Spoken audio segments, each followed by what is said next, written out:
अस्सलामुअलैकुम। बोल न्यूज़ में मैं हूं जवाद कमाल। मैं हूं आपके साथ रमशाद साजिद। हेडलाइंस आप जान चुके हैं। बुलेटिन का आगाज़ करेंगे इस खबर से। खैबर पख्तूनख्वा का नया सरबराह कौन होगा?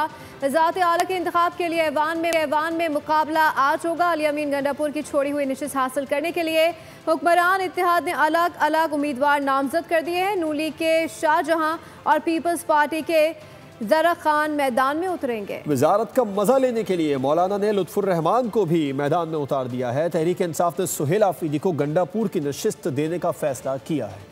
कुर्सी 4 जमातों की दिलचस्पी। पख्तूनख्वा में वजारत उस्मा का इंतखाब सख्त मुकाबले की सूरत इख्तियार कर गया। सूबाई सियासत पर हुक्मरान इत्तेहाद इंतशार का शिकार हो गया। नून लीग ने सरदार शाहजहां को नामजद कर दिया। पीपल्स पार्टी ने भी अरबाब जर खान को मैदान में उतार दिया। जमीयत उलमा इस्लाम ने वजीर आला की नशिस्त का मजा लेने के लिए मौलाना लुत्फुर रहमान को टिकट थमा दिया। अली अमीन गंडापुर की खाली नशिस्त पर बानी तहरीक इंसाफ ने सुहेल आफरीदी को खड़ा कर दिया। 145 अरकान के ऐवान में PTI 93 नशिस्तों के साथ बरतरी कायम रखे हुए है।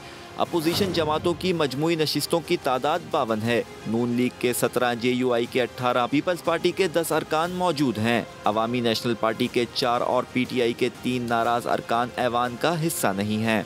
वजीर आला के हुसूल के लिए 73 खाली नशिस्तों की ज़रूरत है। अगर अपोजिशन जमातें मुश्तरका उम्मीदवार भी सामने लाएं तो इन्हें मजीद 21 अरकान की हिमायत हासिल करना होगी। सब्सक्राइब करें और बेल दबाएं ताकि कोई खबर रह न जाए।